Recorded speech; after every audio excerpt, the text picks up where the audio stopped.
Where does the growing interest for Muslim markets come from?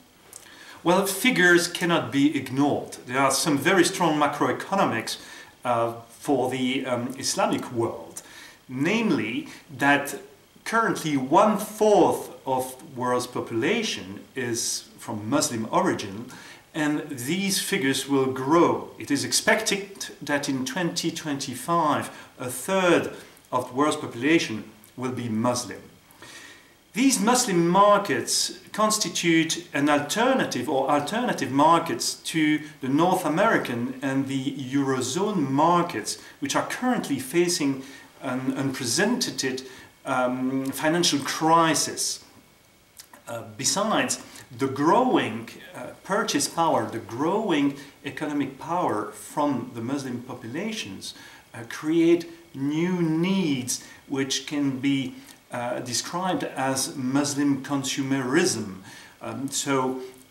There are specific needs that are expressed by the Muslim consumers, and currently conventional industries, multinationals, are creating Islamic windows or a so-called halal capacity to reply and to follow up, to accompany these growing markets.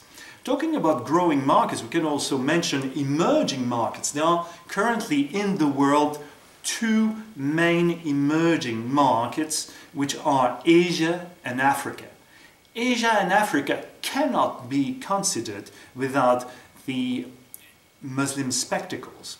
Let's think that 65% of the Muslim population is actually living in Asia, and Africa is currently facing a tremendous Islamization, and therefore the needs of these consumers, which are very specific, require a specific alternative view, alternative capacity from the conventional industry. Why did you create iSfin? We created iSfin in 2011 for the simple reason that to accompany these growing interests for Islamic markets, you need to have a legal capacity.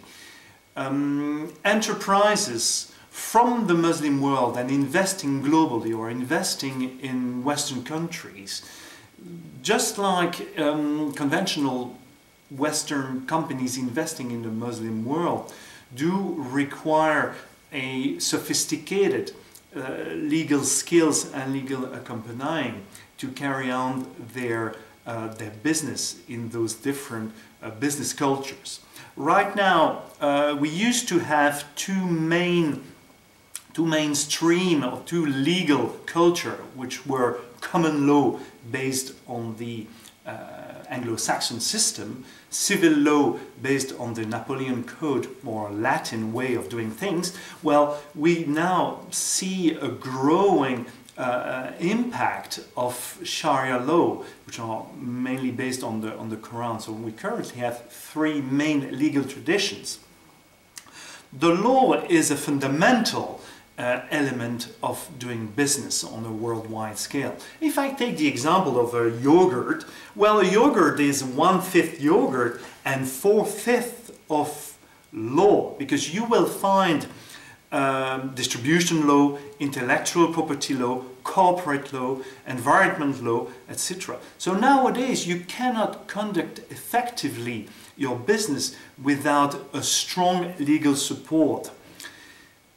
Legal security is also an important issue that is perceived in a different manner if you're doing your business in the Muslim markets or in the Western markets, and you need to have skilled lawyers and skilled legal experts to accompany you and let you understand the different legal cultures of doing business.